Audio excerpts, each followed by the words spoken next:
WTO is associated with long talks, various tariffs, customs quotas, imports and exports, as well as other terms which our consumers sometimes do not understand. The task of the WTO market is to break all the barriers between the buyers and the sellers, because we know everything about the prices. For many centuries, people had been eating about 1 kilo of bread per day due to the unavailability of more diverse food. Currently, the bread consumption around the world varies from 90 to 370 grams per person. In the US and Canada, people's diet consists by 25% of bread, in Africa and Latin America by 50%, in Asia, Indochina and in the Middle East by more than 75%.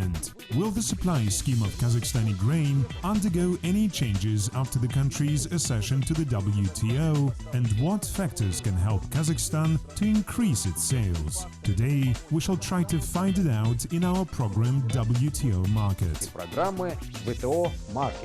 Watch in the nearest 10 minutes. Open Market. WTO Market has found out where Kazakhstan is going to sell its grain. The more expensive, the better. How will the abolition of price controls affect the quality of bread? Wheat or soya? In what culture do world powers see the future?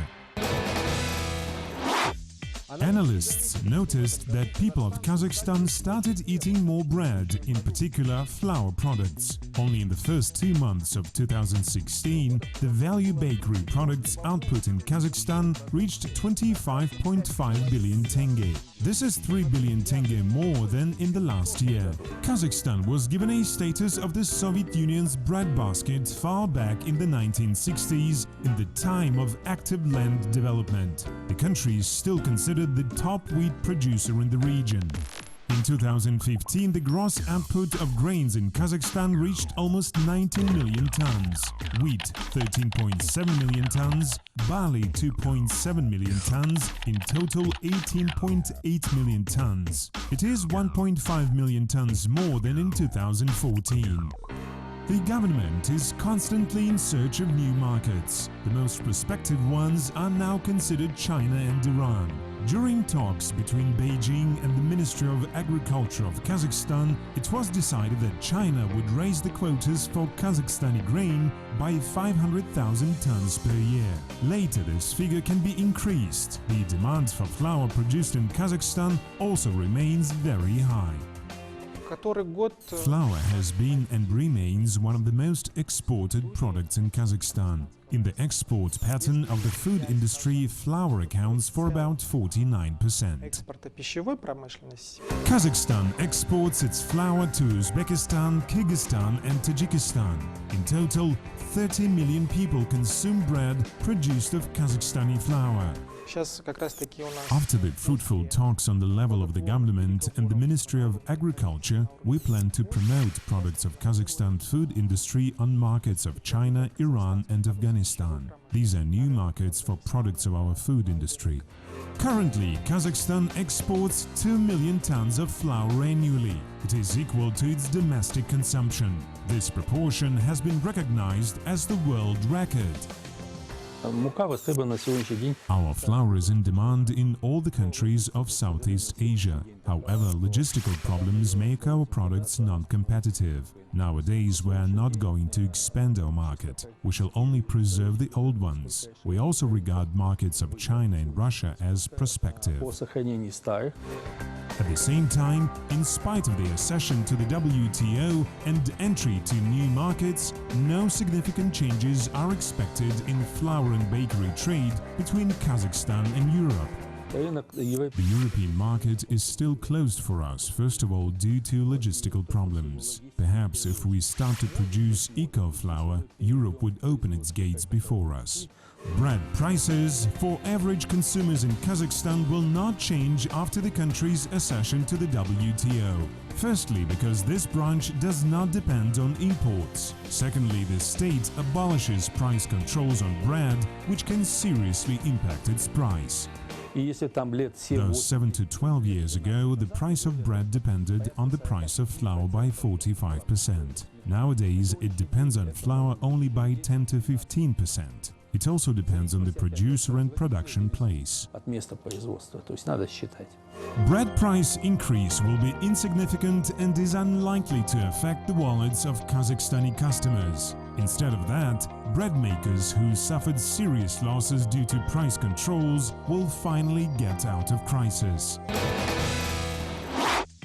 Researchers calculated that growing 1 hectare of wheat cost almost 30,000 tenge. Along with that, the average crop from 1 hectare slightly exceeds 1 center. The profit from this harvest makes up only 40,000 tenge. For comparison, the profit from beetroot, rape or soya crops cover their costs by almost 200%. Because of that, there is a world trend of replacing wheat by other crops. For example, Argentina made a fortune on deliveries of soya to China. However, any country still needs wheat as nobody in the world yet abandoned producing wheat bread. From the following story, you will know how its price is formed.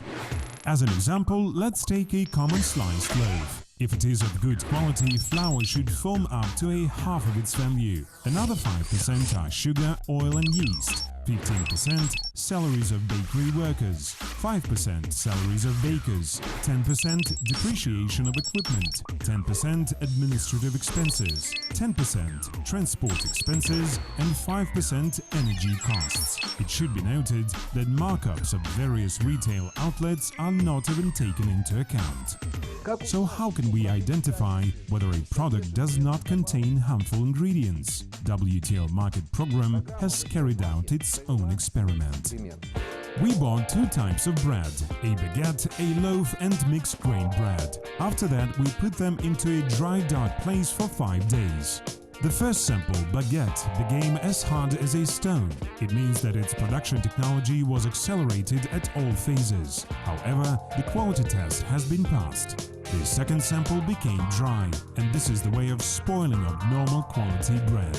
The third sample, mixed grain bread, got moldy. It means that its production technology has been infringed. The bread absorbed too much water or was contaminated with fungi spores. We should always remember that high-quality bread cannot remain fresh during a long period. The exclusion is when it contains too much preservative agents. Currently, the average consumption of cereals in the world makes up 250 kilograms per person. The grain production worldwide exceeds its consumption, even considering the fact that the greater part of it is used as livestock feed. Wheat is in the second place and rice is in the third place. Notably, most of countries grow cereals only for their own needs. In such a manner, 85% of grain all over the world is used by the countries of its origin. And what are the other trends in the global grain market? You will know about it from the following story. The 2014-2015 was a record season for the world market. However, last year the grain harvest was also good. Because of that, the world's supply continues to satisfy the demand. In early April, the International Grains Council, or IGC, informed that it was expecting a good yield of maize, or more than 990 million tons. It is 20 tons more than in the last year. The yield of wheat is expected to reach more than 710 tons. It is 20 million tons less than in 2015. The US, Argentina and Australia are included into the top 5 grain exporters. However, stronger dollar offers opportunities to other players, like Brazil, Black Sea and EU countries, to export their grain. Recently, Argentina abolished export duties on wheat and maize. As a result, the competition on the world market has only sharpened. Nowadays, Kazakhstan is one of initiators of the Islamic Organization for Food Security. It is a prototype of the Food and Agricultural Organization. The Ministry of Agriculture of Kazakhstan also hopes to increase wheat exports by 1 million tons after joining this organization. I wish you economic and quality purchases.